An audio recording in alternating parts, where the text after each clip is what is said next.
It's the best thing since sliced bread. And that is what our podcast is, folks. The best thing since sliced bread, especially without the crusts. Here we are, spoiler room. Thank you for venturing down the stairs, pulling up a chair, and popping your favorite drink with us as we talk movie spoilers. And tonight we are closing out Cinema Serpentes month. Hope you've enjoyed this slither through some snake cinema. And tonight, again, we seem to be ending the month on a J-Lo film. This is not a tradition, okay? Next month, trust me, unless J-Lo was in Sleepaway Camp, which I don't think she was, I know, the remake, right? I would watch the remake if J-Lo was in it. That'd be amazing. But yes, we are ending this month as well with a J-Lo movie. And it is the 1997 classic, in quotes, Anaconda. And tonight with me, you heard his wonderful dulcet tones. It is none other than the man who keeps coming back for more, my friend and right-hand man. It is none other than Mr. Ian Simmons. Hello, Ian. How are you? I'm disappointed, Mark. The other snake movies we've watched this month, which have been fabulous. I feel like we're kind of ending on a weak note here. I mean, I know, but no. I mean, they've all had S's in the names, I think, and now we're ending on Anaconda. I can't do a hiss. Or how long do you pronounce it? And well, no, you gotta change things up. I can't, you gotta throw the oddball film in there. And I couldn't end Cinema Serpentes month without talking about one of the more infamous snake horror films out there. For many reasons. And it is Anaconda we are talking about, 1997. And Mr. Ian Simmons, go ahead, give us a synopsis of this wonderful horror film. All right, here's the synopsis. That's as there you close go. as I'm going to get. There you go. All right, so there's a filmmaking crew going to the Amazon to look for this lost tribe, essentially, and it's headed up by Jennifer Lopez, who's the director. Owen Wilson is the sound guy. Carrie Werr, there's a 90s flashback. She's like the producer. What does Ice Cube do? He's the cameraman. Okay. Because at one point, I got confused because at the end, jumping ahead and spoilers, they find the lost tribe and he's going to film them. Like, wait, who's going to do the sound? So I got him mixed up. And then they've got this, much like Snakes on a Plane. You've got this guy, this stuffy British guy, who's kind of like the snob and causing trouble for everybody. But he's the host, which is kind of brilliant. Here in the Amazon looking for the lost tribe, but he's really a jerk. And then they run into Jon Voight. Oh my God. They run into Jon Voight, but before that, you forgot to mention Eric Stoltz. He's in here as well. So he's asleep for most of the movie, which I guess he's, as you might call it, he's the character that the audience is supposed to most empathize with. Empathize with? Yeah, he's the window to the world of Anaconda because he spends most of the movie asleep.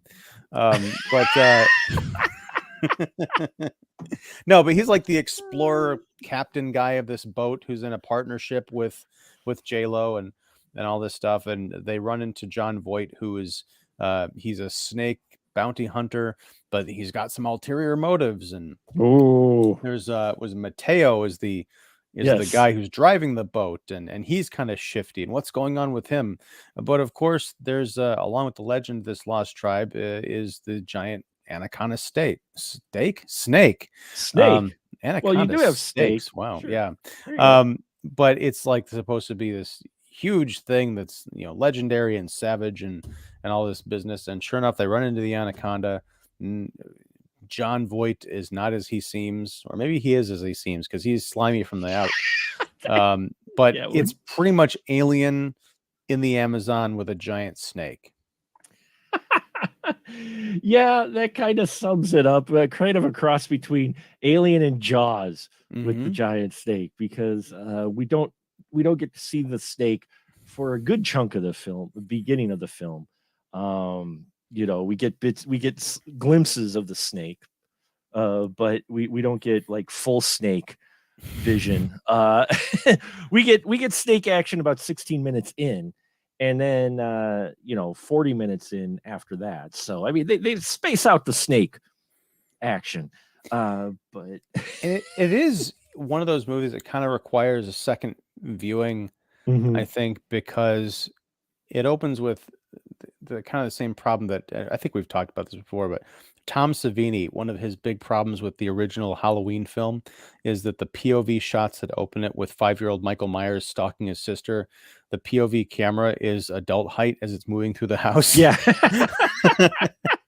In Anaconda, you've got all these snake POV shots, but they're like floating over the water and through the trees, and you're like, I thought this thing was like mostly, like water based. But then you realize later on just how big this damn thing is, and that it spends a lot of time in trees and is very agile. So that's why I say the first time around, you might be like, what am I watching here? And the second time, like, oh, it's still stupid, but at least it makes some kind of logical sense. I mean, it's not meant to be like a highbrow cinema at all. It's a monster film, right? It's a big studio trying to do a monster film. And that's the thing is like this movie, like Jon Voight is so crucial to this movie because if you don't have him, you don't have a movie. No, you don't. There's like the snake does a couple of things. It, bites people, like kind of does these cobra strikes, and then it does the whole thing like we saw in Snakes on a Plane where it, eats kind of head first. And then it wraps them up and you hear the bones break. But that's like the whole thing. It's not even like Alien where, people die in interesting, mysterious ways. Is like, oh yeah, this is what it's going to do to all of these 8 people. Now, with the Jon Voight thing, he, especially with the Carrie Werner character, he takes her out. Like you think, oh, she's going to die. She's snake bait, but she gets it almost worse than anybody because of him. So yeah, we'll talk about all that. I'm sure, but I remember this coming out in 97 and not watching it for like a few years after because of all my friends in art school. Like, you got to go see Anaconda. I'm like, the fucking big snake movie? No, thanks. And then I rented it. And I'm like, what is this about? And then for the show, I'm like, well, I've never seen Anaconda before. And then I rented it. And I'm like, oh, I have seen Anaconda before. And I completely forgot about it. It's... the thing is, it is what it is. Watching it again, I've watched this film probably more times than I probably should have. It doesn't mean it's for J-Lo. You can admit it. It's, it's one of those things where it's just one of those things where it's fascinating to watch because you can see it's trying. It's trying its best. It's really trying hard to be like the suspenseful killer snake film, and there are moments, but the most scariest moments, like you mentioned, are really when Jon Voight shows up. Jon Voight is the scariest thing in here. He's more scary than the Anaconda or the snakes in this film because Voight plays a fallen priest who is a guy who is out hunting snakes, and he captures snakes for people, poachers. But and he's like Paraguayan or something like that. He's got this horrible like Tony Montana accent. He's like fish river style. Like Puss in Boots meets Tony Montana. That's what he is. I don't understand why he had to do an accent. I really but I love his accent. It's completely ridiculous. I'm like, what is he doing? But I believe because it's Jon Voight and he's kind of crazy. I'm like, I believe that he knew this person in real life and modeled this character after him. I like that his name is Paul Sauron, which I wrote down. Which I wrote down in my notes as Sauron because I'm reading Lord of the Rings Two Towers right now.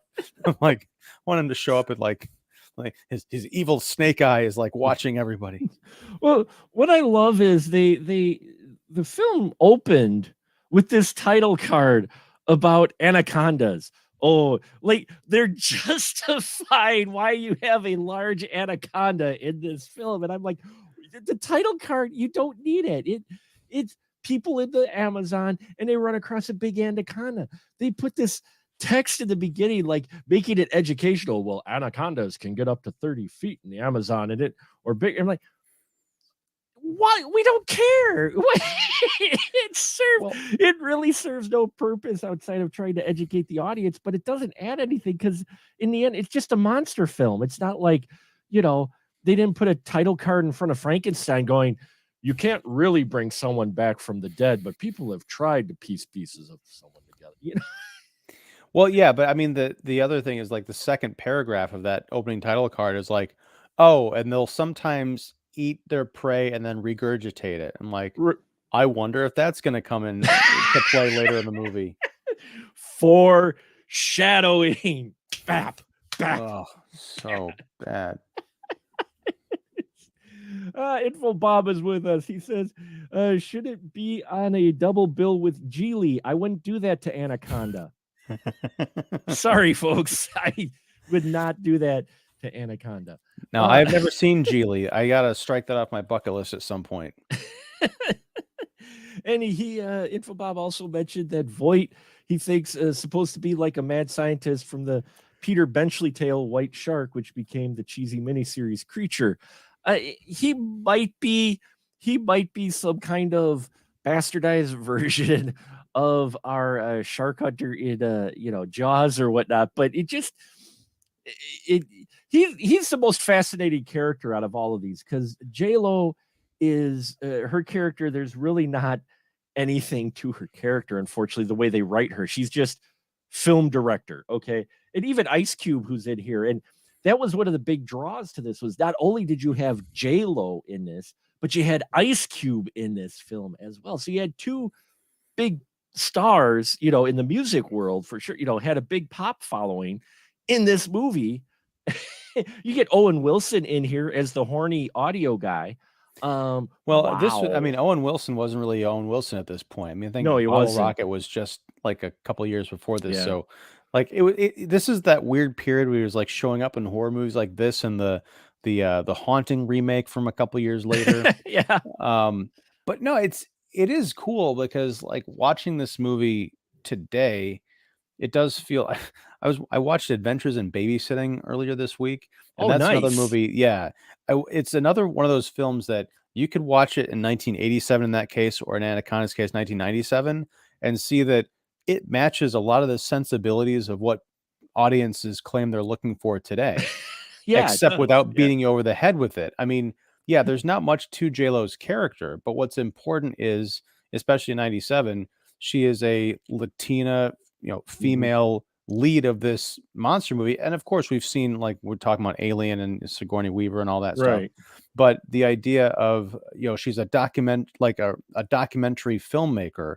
Right. I think this is her big shot or something like that. I don't think she's been established yet, right? But no, she's not. She's made some short films, but this is her big thing because this is for National Geographic, trying to document this lost tribe is why they initially went out there. Right. But this is why this movie, a perfectly quote unquote representation in film should be. You put the actors up on screen, having them do the stuff that are traditionally, if you want to call them, white parts, and you don't fucking talk about it. If this movie were made today, Ice Cube would be like, well, you're the first Latina, documentary filmmaker to ever go on the Amazon. And I'm the first black cameraman to ever go on the Amazon. We get that just by watching the film, and we can infer, we can confer our own importance on it, because that's what I was thinking about. Like, wow, this is big for 97. I didn't appreciate it back then. I don't think a lot of people maybe appreciate it, except for maybe the people in the target demographic who are like, wow, I see myself on screen and it's a big deal to me, but it's not being made a big deal in this patronizing kind of sense. Anaconda was just marketed as a big snake horror film. I mean, the Anaconda was in the fucking trailer, for crying out loud. So it's not like it was a surprise what it was going to look like. And, you had J-Lo and Ice Cube. These, some of the names in this were known in pop culture, had a big following or whatnot. And to get them in a film like this, you're right. There is representation in here. You got Danny Trejo, a young Danny, who I forgot was in this film. I saw his name in the opening credits. Yeah. And I'm like, oh shit, I forgot he was in this. And then he's like the cold open kill. Yeah, And he was clean shaven. I was like, wait, that's wow.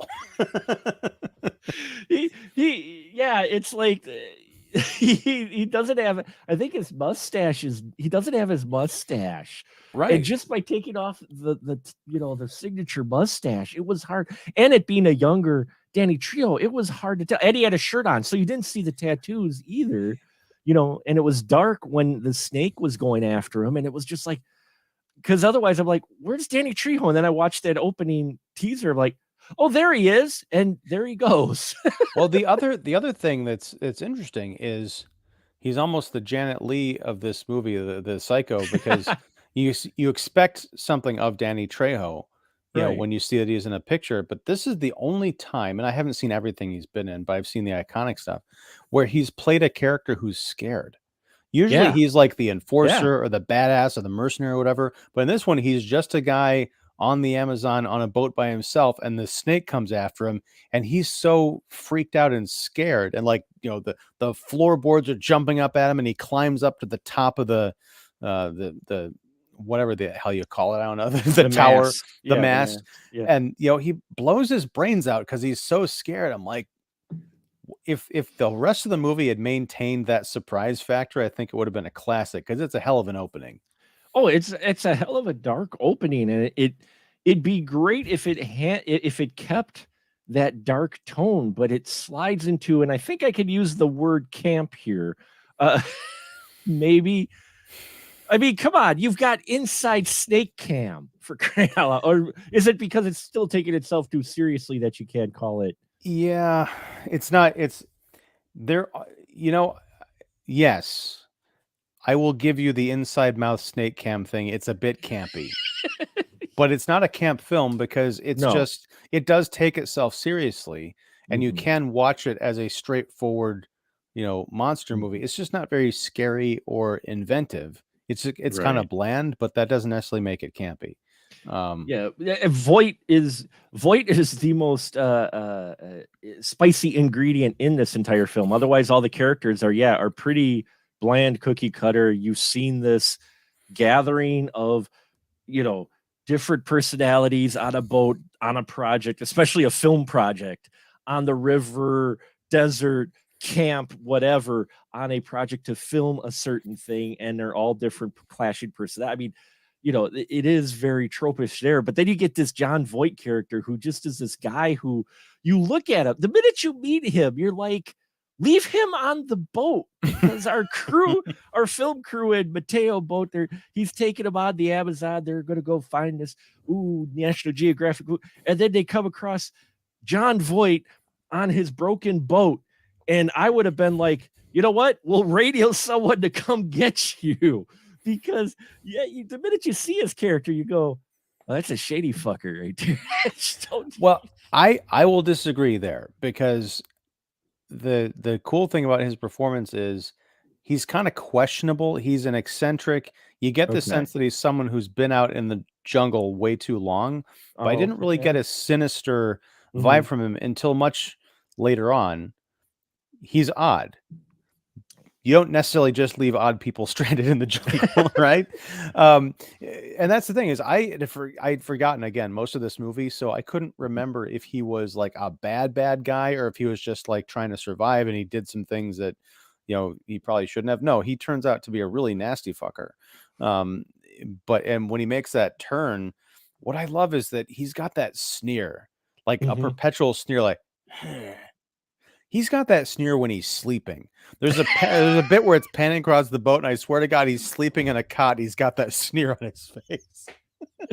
The permanent Voight sneer. So, but he sneers somehow in that accent. You can just tell that sneer is Paraguayan. It's a sneer, an accented sneer. Absolutely. So, I got my lip raised, man. What are you going to do? Just little Tony Montana. Just say hello to my not so little friend. That should have been the tagline for this movie. That should have been the tagline. There's an interesting sequence in here because these folks end up getting stranded in the Amazon. Mateo, turns out Mateo knows Paul Cerrone, Voight's character, and they are poachers. There's another boat they come across at some point where there's an article with him in it. It's like Paul, but Cerrone seems to leave his boats up and down the Amazon because this looks like this was his boat as well before, because he was looking for something specific, and Mateo gets eaten by a snake. And so they're stranded with the only guy who really knows the Amazon, which is this shady guy. And when they realize he's not on the up and up, and they're feeling kind of, they're being led by this psycho into something other than, what he's saying his motivation is, they actually do this very interesting thing where they knock him out early. J-Lo kicks in the feminine charms to try to charm him. And she charms the snake, as it were. See, I was not going to say it. Leave it was right here. You've been on this show way too long because you read my thought, because I was thinking it, and I almost said, well, to charm his snake, but I'm like, no, we're not going to say that. But you did. Thank you. So now I don't have to take responsibility for that comment. But then, Ice Cube shows up, and he's up to the ruse, he thinks. But then Jonathan Hyde's British annoying guy is the third factor you don't realize, and they actually knock him out in a wonderful knockout scene. I mean, I really liked how this scene played out, actually. I liked it because there was a tough guy one-liner that almost like whizzes right by, because our British host guy, as you mentioned, he strikes the blow that knocks out Jon Voight. He does it with a golf club, and he says, "That was an asshole in one." I'm like, I rewound. I'm like, yeah, he just fucking said that. Wow. He dropped the one-liner. Yeah. It's just an off comment. And what's funny is it's said even off screen, so you don't even see him say it. It's VO'd as they, do the J cut or whatever. From there, it's like VO'd over it. But the J cut, is that like the butthole cut? No, that's totally different. Hashtag release the butthole cut of cats. Anyway, Jonathan Hyde is Warren Westridge, because of course his name begins with the same letter. His first to last name, Warren Westridge. But here's a character that warms up too, though. He takes an interesting.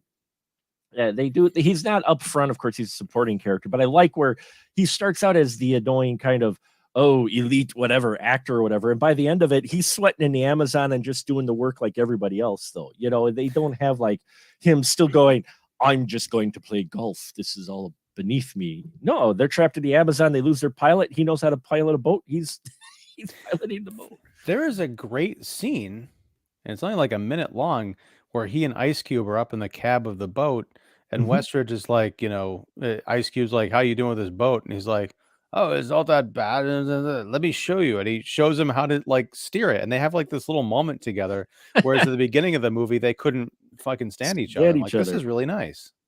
Yeah, well, because Ice Cube's Danny character kept playing his music, which was distracting his golf game as he was continually it had to be an inside running joke. Warren Westridge is the worst golf player in the world because he's got this net that he's supposed to be driving balls as he practices golf stroke, and every single one of his golf balls misses the net. It either goes into the Amazon or too high. I don't think he got a single one in the net throughout the whole movie. And after a while, it looked like he abandoned the net and just started hitting them into the water. It's okay. I mean, not everyone can be John McEnroe. Wait, that's a golfer, right? I don't know. There's now you've wait, no, that was all of us. That was a tennis. That's a tennis. That was player. a tennis. That was a tennis player. Jack Nicklaus. Jack Nicklaus. Yes. Yeah. Arnold Palmer. He makes great tea. My kid drinks his tea all the time. Yeah, the tea and lemonade. Yeah, the tea and lemonade golf guy. Yeah. See, it's his legacy. Arnold Palmer. You can tell we really follow these sports here. Got that But hole in one in tennis one time. Anyway, I think that's worth 7 points. Anyway, back to the story. It's not hard to find. Yeah, it's a straightforward story. Let's talk about our Anaconda here. What they do with it. They really try to make this Anaconda menacing. And there's an interesting, it's 97. So the effects were in that weird range to where people are trying to start to do like Jurassic Park type stuff, but not on that budget. mm-hmm. And that's what you have here in Anaconda, because there are many scenes with practical snake effects, which look great. And then there's the CGI snake, which don't look great. Yeah, I mean, there's the big, I think it's a trailer shot of when Voight is like climbing the ladder and then the snake like whips itself around and comes right up on him. And like, that's kind of dodgy. I didn't see this thing in the theater, so I can't put myself back in the 97 mind frame. Like, this looks amazing. That might have been the reaction, because again, my friends wouldn't stop talking about it, but watching it now, it's like, I'd rather just watch the people on the boat. The animatronic, the practical effects snake stuff, I really liked. I thought they did really good work. You know, that they were smart enough to use, and this is where I was going to say, at least they were smart with the effects, because there's not as much CGI as I remember being in this film.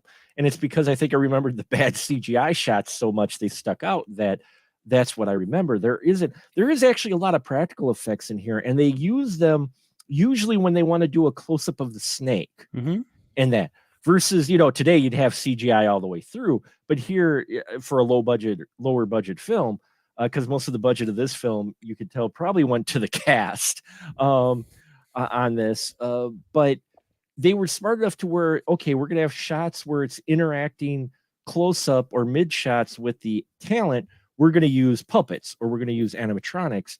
And I'm glad they did that, because it works at least better. I mean, there's even one shot near the end where the snake's on fire and it's still going. And I'm like, while it doesn't look the best, that's actually pretty sharp. It looks a lot better than if they would have just CGI'd that entire sequence. They CGI him blowing out of the smokestack, but when he's trying to interact with the talent, it's the puppet on fire.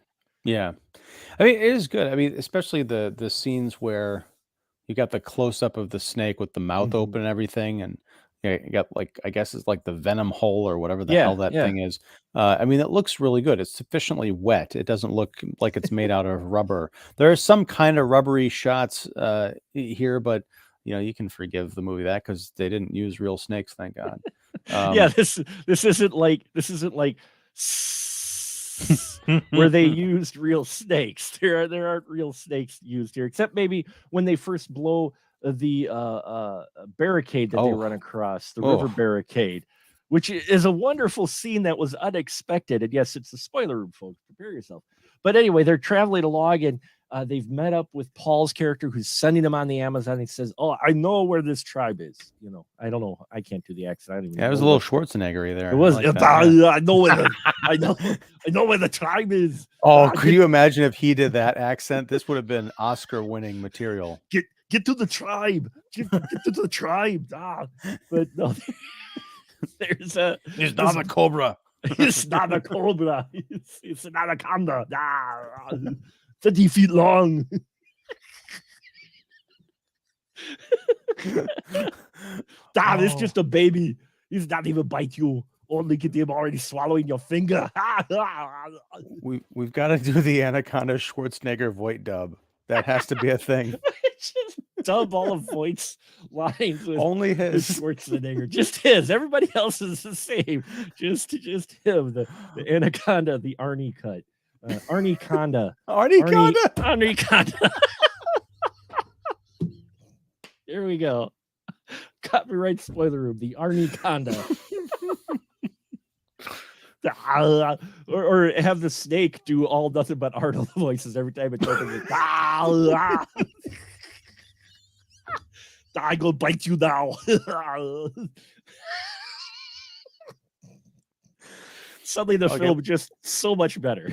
Let's end the show and just let's go start making that right now.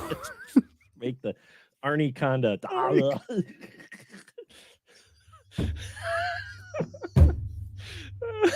Oh, you're picturing it now too.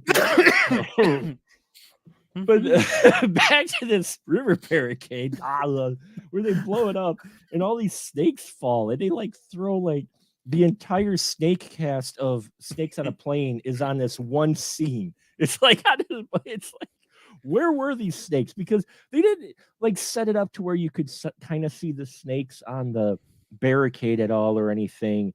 No, not until they blow it up and it just raided snakes. Well, I think that's the thing. I got the feeling this wall was there, this dam or whatever it was, and it was kind of keeping like this. It was forming a barricade to keep the snakes in. Oh yeah. So I got the feeling like, and especially if you're gonna blow stuff up, it's gonna carry debris everywhere. If there's snakes hanging out on the wall or nearby, it's gonna rain them down. But yeah, it is a creepy scene because it's creepy because they're not like all like baby killer anaconda snakes. They're just like jungle snakes. Yeah. You see them. It's kind of like in Snakes on a Plane when they first start falling out of like the overhead overhead compartments, the oxygen mask things. Like they're coming out of these random places you don't expect, and that makes it creepy. It's like everybody's worst nightmare, right? It is creepy, and actually, as much as we joke about the special effects, the CGI, there's one bit in here where the CGI actually looks really good. Our guy Warren Westridge is holding a baby anaconda who immediately is trying to swallow his finger, and it's a CGI. That bit looked really good. You're just like, wow. Yeah, and he just has it on there, and Jon Voight's like looking at it and like kind of being amused and everything. Like, no, seriously, take that thing off of his finger. Yeah, I'm watching. I'm like, anybody, are you gonna remove it from your finger? Is anybody gonna? Are we just gonna sit there fascinated as it tries to digest your index finger? And he's like, babies, they're still lethal at the young age. Or something like that. I can't do his accent, so I'm just gonna do his lines as Arnold. No, the problem is you've got the title down below us here, and I can't read it as Anaconda anymore. I'm just reading it as Anaconda. Anaconda, yeah. God, but no, that would have been killer if like the rest of the movie was just this small snake like slowly digesting Westridge, like from the pinky out. It just keeps eating his. Suddenly, he's got no hand as it's grown. Well, I mean later. Later we get the Owen Wilson, he gets eaten by the anaconda, and we got that great CGI scene under the water of like you see the snake, and then you see like the giant lump of the body, and then you see Owen Wilson's head, kind of like Friday the 13th Jason Lives style, like the impression of his face like in the snake's body. I'm like, oh, that's beautiful. It is.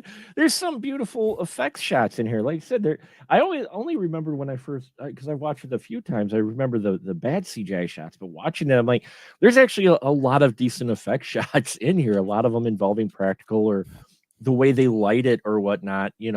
They handle it.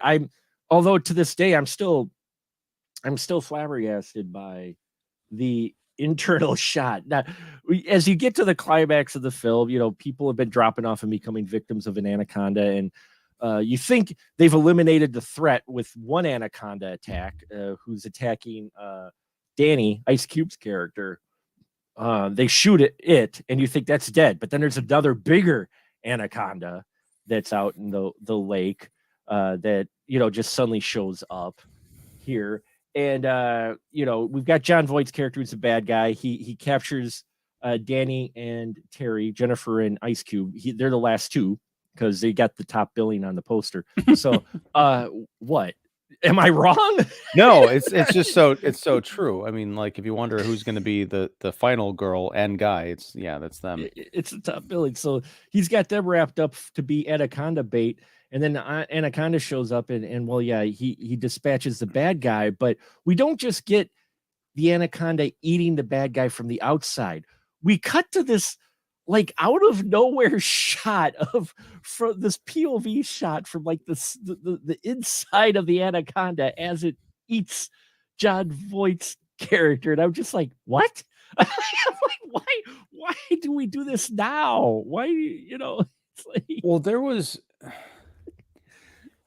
a similar. No, I'm remembering this wrong. I know, but there was a very similar scene in Jaws where Quint gets eaten by the right. Yeah. shark. I don't remember if it was from inside the shark's mouth, but you definitely see him sliding down that kind of the wreckage into his mouth. So I think It's that's kind of next what to they're. it was yeah, it was next to Jaws. And maybe again that's what they're going for because there is a Jaws vibe to this. I mean, Mhm. you could literally overlay the Jaws theme for some of the scenes when you're doing the POV of the snake. We don't get snake vision like in Snakes on a Plane, which, that's okay. But the camera, you get the idea of the way it's moving. Oh, this is the snake view, especially when we get the opening to where we don't see the snake, the camera, you are the snake chasing Danny Trejo. You could easily overlay the Jaws theme for it, and it'd probably work. The do do do do do do. Yeah, it's all right. It's cheesy. The thing about this climax where J-Lo and Ice Cube, before they get captured, they wander into this. I can't remember what is this facility that they're in. This It's wood like shack. it's an old factory. It looks like Yeah, of sort. It's like there's this a giant old. smokestack, and yeah, Yeah, it looks like it was an old, like a really old, like a factory or processing, resources or something was done at this location. It was hard to tell what it was for exactly, but well, because the thing is, like, I noticed when they walk in, I noticed J Lo's tank top because who wouldn't? But I'm like, usually by the end of these movies, like the heroine is always in a tank top, and it's yeah. usually a white tank top, so that by Mhm, the end you can see all the blood and soot and mhm. grime on it to show that she's been through some shit. I'm like, wait, her tank top is perfectly clean, Well, yeah. Well, and she and Ice Cube are completely dry. They just got out of the water. it was hot. It's hot in the Amazon. It dries you quickly. That sun just like, boom. You don't need to bring a towel when you go swimming in the Amazon if you can avoid the piranhas and the anacondas and the leeches. When you get out of the water, it's so hot. Boom, the air just boom, you're dry like that. That's what happens. I'm gonna trust the science on this one and say, yeah, you're right. It's science. It's totally science. It wasn't because they shot the scene later on and didn't think of dousing them in water. No, it was a long walk from the shore of the river, that 100 feet to the door, if that, maybe Yeah, 20 feet. yeah. They might have been out there for a while. Some time may have passed. You don't know. You'd think there would be at least some condensation on Ice Cube because he's got to be melting in that heat. Oh, Sorry. wow. Wow. There it is. There it is. I was waiting for one of those. You know what I love about the credits is there's a gentleman named Frank Welker who Yeah. is credited as Anaconda's voice. Wait, I didn't even catch that. You know who Frank Welker is, right? Name's familiar. I don't remember offhand, but it's been a long day, so I probably Shaggy. I don't know if he did Shaggy, but no, Shaggy was Casey Kasem. That was Casey Kasem, but Hey, Scoob. yeah. No, Frank Welker did, like, he was the huge voice guy in animation back in the 80s. Like, we were talking about Transformers the movie before, during the pre-show. Right. He did a bunch of voices for that. Yeah, if you look Oh, up he his did credits, he's Scooby. He did do Scooby as in the Scooby Doo movies. That's where I recognize the name from because my kids got a shit ton of them when our kids were young. We were like, yeah, you want to watch Scooby Doo?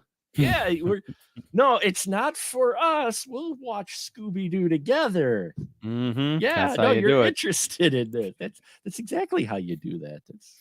But yeah, look up Frank Welker's credits someday, and you're like, is there any voice that he has not done? He's credited as the voice of the Anaconda. What fucking voice? I mean, you missed the monologue that it gave. wait, it was what? I live in the jungle, the tough jungle. I'm the Anaconda. I was out here. The predator couldn't kill me.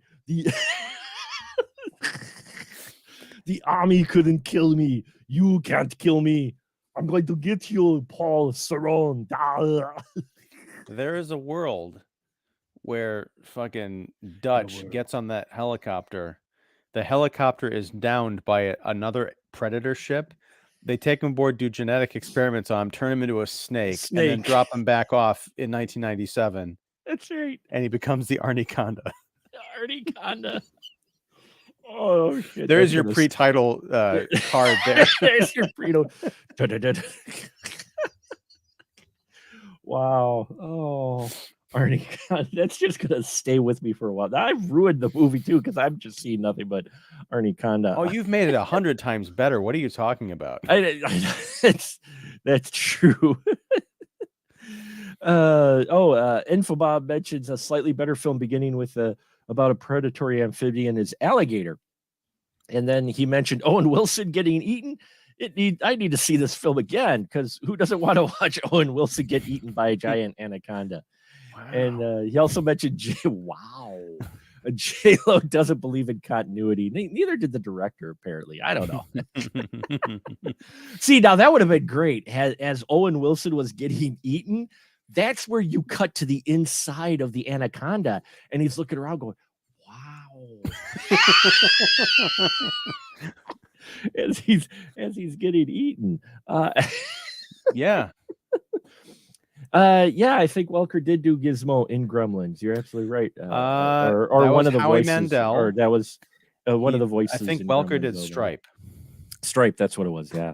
That's right, because it was Howie Mandel did the Mogwai.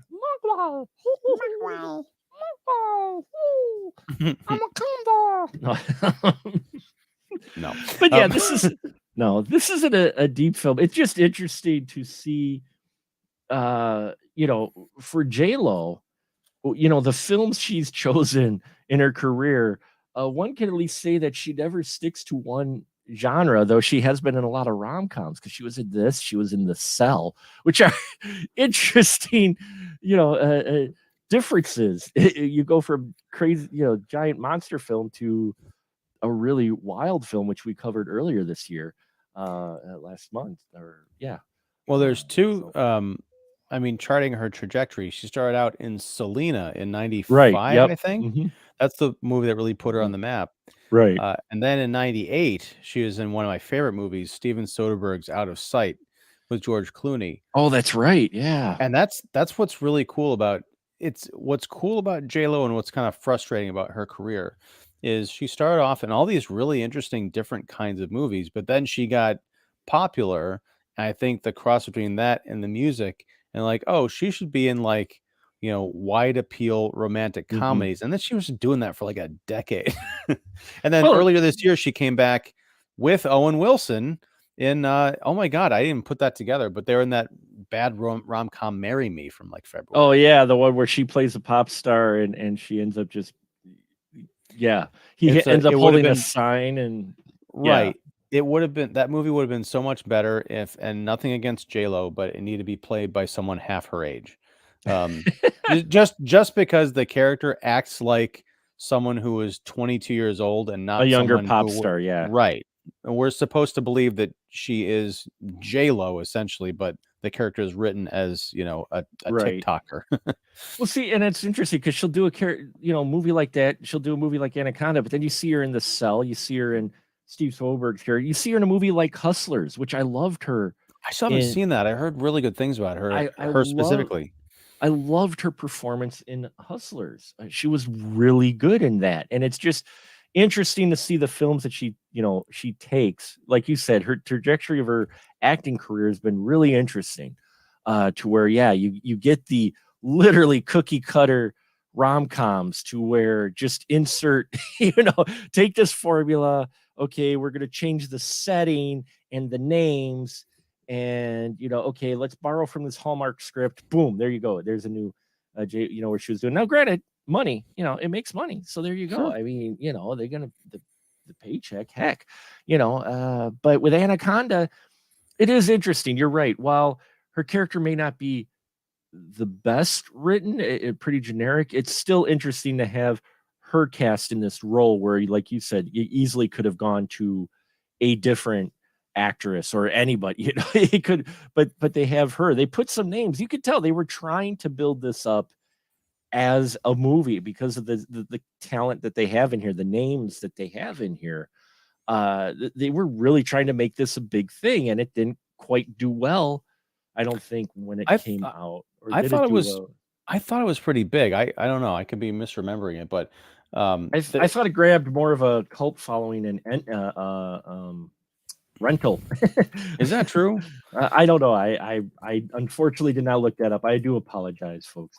Well, you I should be. fail. You should be I feel ashamed of yourself. I fail as a podcast host. I don't have that information handy, and that's why I understand the listeners are turning off now. No. Oh, okay. Yeah. The film received, now this is Wikipedia, so it's gospel truth. The film received mostly negative reviews, but was a box office success, grossing $136.8 million worldwide against a $45 million budget. So wow. it wasn't like, didn't set the world on fire, but it made its money back and then some. But it's funny because there's a line in this movie that J-Lo says as the documentarian, "This film was supposed to be my big break. Turned out to be a big disaster." Like, ooh, that's a little on the nose. It was a little too much on the nose. Yeah. Interesting trivia tidbits, because from Ibidim, of course, so it's gospel truth as well. But I guess the CGI for the Anacondas cost $100,000 per second. Per second. Per second. 100. Wow. Well, this is also 1996, 97, so it's like $20 but nowadays. But as much as we've talked about how up and down it is, and how questionable like quality and the way it's written, I found still a lot of entertainment in it watching it again. It's one of those to where it's watchable. It's one that you don't necessarily need to stay engrossed, but this is like a good party film. This is like a good film you put on. You could sit with a group of folks, eat popcorn, and talk while you're watching it, because it's nothing like heavy or deep, but it's got enough entertaining moments spread throughout and interesting moments that I think there's a lot of entertainment to be had here, even if it's not really the best crafted film or the best written film. I find entertainment in here. What about you? Yeah, I mean, thing is, it's perfectly fine if you haven't seen the other half dozen movies that it's ripped off. I mean, it's a fine movie. I think elevated by, again, Jon Voight's performance and frankly Jennifer Lopez, because here's the thing, like, she's not exactly eye candy, but she is beautiful. And who's the director of Anaconda? Who made this thing? I forgot the name of it offhand. Hold on, I got it right here. Luis Llosa. Okay. He was Mr. Llosa was obviously in love with J-Lo. I mean, who wasn't? Because the way that he photographs her, or the DP does, I mean, she's amazing looking in this movie, and she gives a good performance. So it's a great kind of showcase. It's almost like, here's the person that we want to make into a star. This is a star vehicle in a classic sense. Yeah, he did. She was shot in a way to where this was to feature her. You're absolutely right. The way he handled the scenes and the framing and everything whenever she was on screen. But not in the way that Michael Bay tried to make Megan Fox a star. No, like the first two Transformers movie, where the camera is like literally up her ass. Yeah, this which is tasteful. Yeah.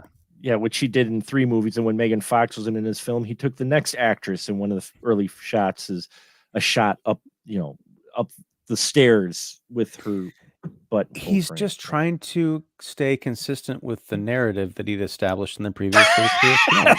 It's his visual narrative. Yeah, that's right. He's going back to his film school and staying consistent in his visual narrative with the sequels. Sure. Yeah, the director of this also directed Sniper and The Specialist before Anaconda. So, oh wow, this was one of his last films that he directed, actually, which is interesting. Actually, he didn't direct another film for like 8 years. He directed then La Fiesta del Chivo. So he directed that, and He was an associate producer for Death Race 2050, which I got to do an interview with the director of that a while ago. So look for that on our on our podcast channel. And Infobomb here dropping. He says, "You forgot Money Train and Jack." Yeah. Those are another films, but I just remember her in Hustlers being really good. And he goes, "Doesn't J-Lo marry anyone and everyone?" No, she is particular, and she's back with, we've got J-Bo or whatever it is, or whatever it is. Benifer again, Benifer 2.0. Yeah. So we've got that, they've come full circle again. And well, it's also like kind of like Batfleck's career, because like he was Batman and then he wasn't, and now he's going to be Batman again, apparently. So yeah, it's like the J-Lo effect. J-Lo talked him into being Batman again. And he's just Batfleck from the block. Oh, wow. And he goes, "She ought to be a Kardashian." No, I would say no. There's enough Kardashians, and J-Lo has more talent than them. She's a very talented individual. I've seen some of Kim's movies. Anyway, yeah. We don't want to know what you watch in your spare time there. I do want to say something related to the Kardashians. I saw this great photo on Facebook, and it was like one of those celebrity like gossip things. Yeah. But it was like a flashback to, I think it was when it was either Kendall or Kylie Jenner, one of the younger Kardashian daughters, apparently went on a date with Jaden Smith like a long time ago. Oh, and there's a picture of the two of them coming out of a movie theater, and the caption was, "Notice that Kendall's foundation is all over Jaden Smith's face," and you're like, "Oh shit, that's right," because her face kind of has that like bronze, like that the foundation stuff they put all over their face, and you see it's all over his face. So you could tell they were not watching that movie. they were not watching that movie at all. Well, and I said Kardashian. That's the Trek in me. It's Kardashian. I always wanted to see a TV show called Keeping Up with the Kardashians. The Kardashians, man, that would be great. You have Garrick in there. You have just have the Kardashians from, and it'd be on the set of DS9. It'd be like telling the story, the whole season from their perspective. It'd just be Keeping Up with the Kardashians. You could still use the same costumes and makeup. Yeah. Anyway, Infobomb also said that Carrie Were merited a better shot at stardom. In Anaconda, again, she's a supporting role. She doesn't play around. She isn't seen too much outside of warding off a horny Owen Wilson in here. But you're right. I mean, she does sell the death pretty good, and she does get a little bit of acting, just a chance to act before she gets killed with Voight's character. She's one of those actresses that I remember being like kind of big or big-ish, like in a lot of things in the 90s. And so when I watch Anaconda again, I'm like, it's kind of like when I watch anything from the mid 90s, I'm like, oh shit, that's right, Tommy Lee Jones was in everything. he was huge for like a decade. She shows up in a lot of films. She showed up in a lot of films. I don't think she ever could quite just get that far, but her name was known. She was definitely usually in the supporting cast though. And then she'd go on to do voice acting work. She's still doing that today, apparently. She was in Sliders, which everybody knew her from the most, which I liked Sliders quite a bit. It was an odd show, but that was a fun show. And not just because we got to see a lot more John Rhys Davies, though he's one of the main reasons I watched it. I watch him in anything. And so like, oh, hey, he's in this. But yeah, Anaconda, not a deep film, entertaining. It was, in all honesty, better than I remember it watching it again for the show now.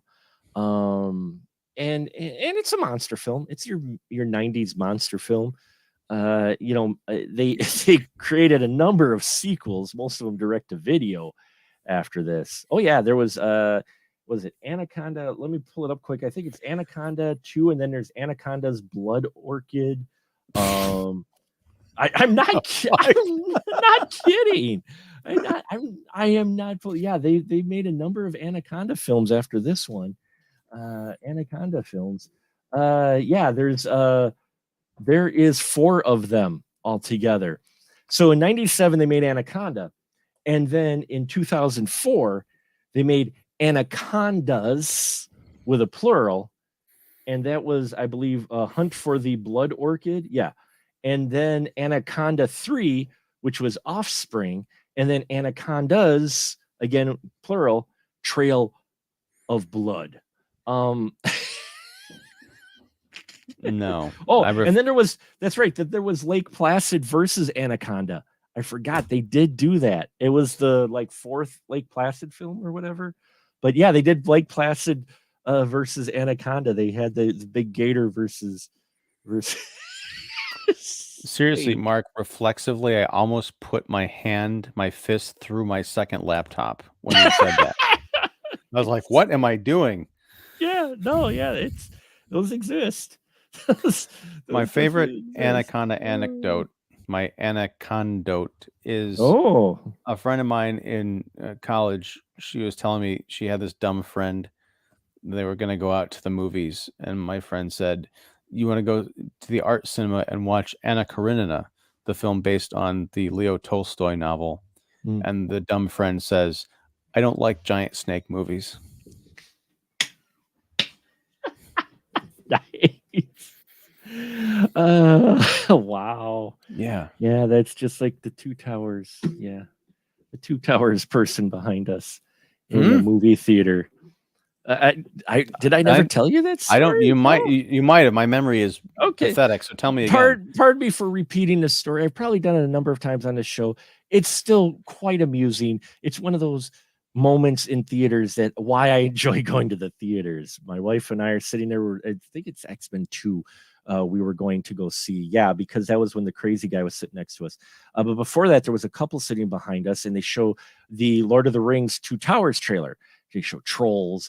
They show, Gandalf. They show magic happening. They show, all this fantasy stuff, the battle and, in the dwarf halls and all that, Balrog, all that. And then they do the title, Lord of the Rings, The Two Towers. And the girl, the woman behind us with her date goes, they made a movie about that already? And he goes, no, honey, that's Lord of the Rings, Two Towers, not the Trade Center.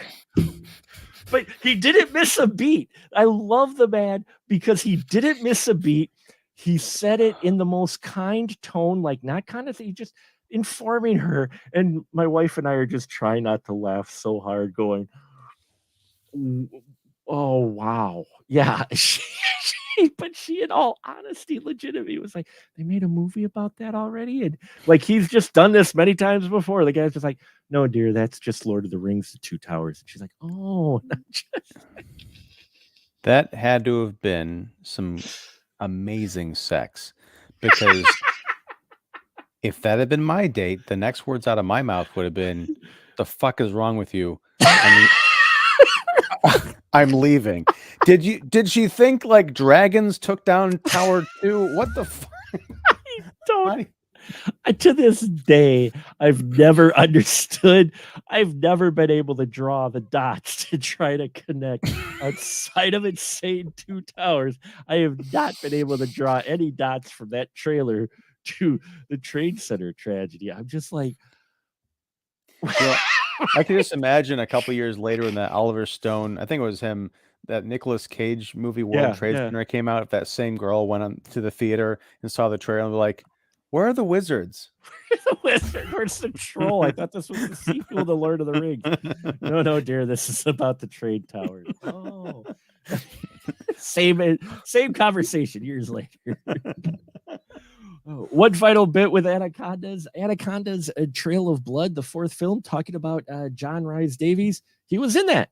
So there you go. So it all comes around. Was he also playing a Paraguayan jungle snake hunter?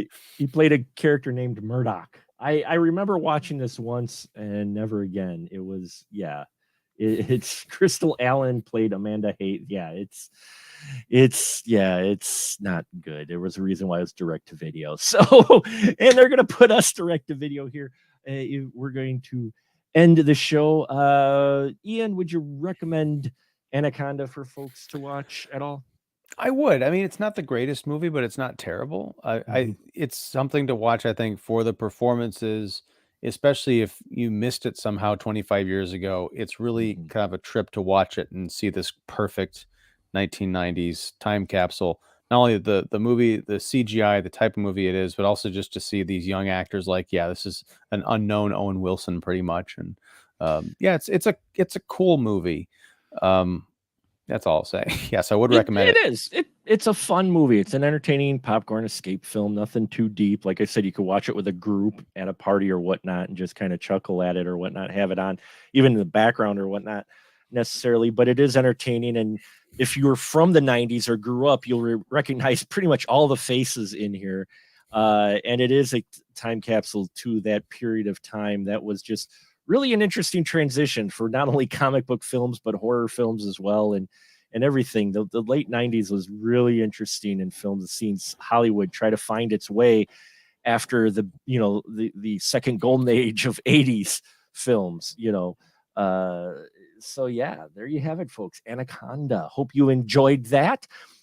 Just a reminder that next month is C for Camp month. Head over to specialmarkproductions.com where you can see our schedule for what the last 4 films of 2022 we will be covering, which will be definitely interesting. We'll have a couple of guest crew members.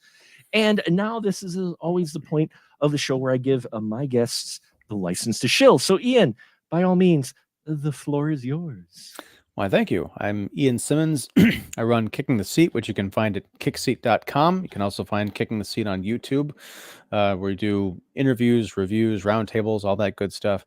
In fact, I just did a review with my friend Cole about Adventures in Babysitting, which I mentioned earlier on the show tonight. So check it out. And if you like it, like and subscribe. But make sure that you like and subscribe to The Spoiler Room and Special Mark Productions if you haven't done so for whatever reason. Shame on you.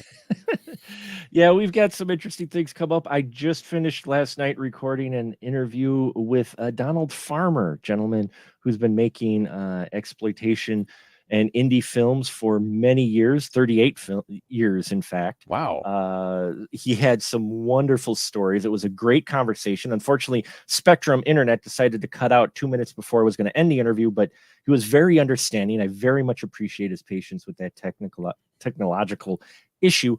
But it was just some great conversations he gave, not only about his film that he just came out with, Debbie Does Demons, which is not the type of film you think it is, but also just stuff about his past experiences in that. It was so much fun to talk to him. I could have probably talked to him forever had my internet not cut out, because yeah, he just had a lot of great stories. So look for that soon, folks. And one last comment here from Infobomb. He said the person in the audience who thought the Two Towers was about the Trade Center and not Lord of the Rings, he said, sounds like that person might be familiar with the Dostoevsky tale, The Idiot. So there you have it. Yeah. I wouldn't ever call a person that, but that's I would. That person was an idiot. And one last plug, folks. Help us decide what we're going to cover. We've got a perfect 10. Next year, the Spoiler Room turns 10 years old. Can you dig it? I can't believe you people are coming back and listening. Thank you so much. I love every single one of our listeners as we are now moved to anchor.fm and rebuild our audience of sorts. But yes, help us decide what 12 films from 2010 we will be covering for our Perfect 10 special series next year. You mean for 2013? 2013, excuse me, yes. not 2012. We're in 2012. 2013, there are a list of films. There's a link right on the Special Mark Productions page where you can go to a poll and pick 12 films from 2013. And the top 12 votes are the films that we are going to cover. One of them, it looks like in the strong running, is one we have had on the show before, but there's nothing wrong with a revisit, especially almost 10 years later since we did that episode. So it'll be very interesting to see if opinions change at all about the movie. But yeah, go over, do the poll. We thank you for listening and your support. And now we'll just say good night, everyone. Good night. See you later, alligator. No, wait, that was Anaconda.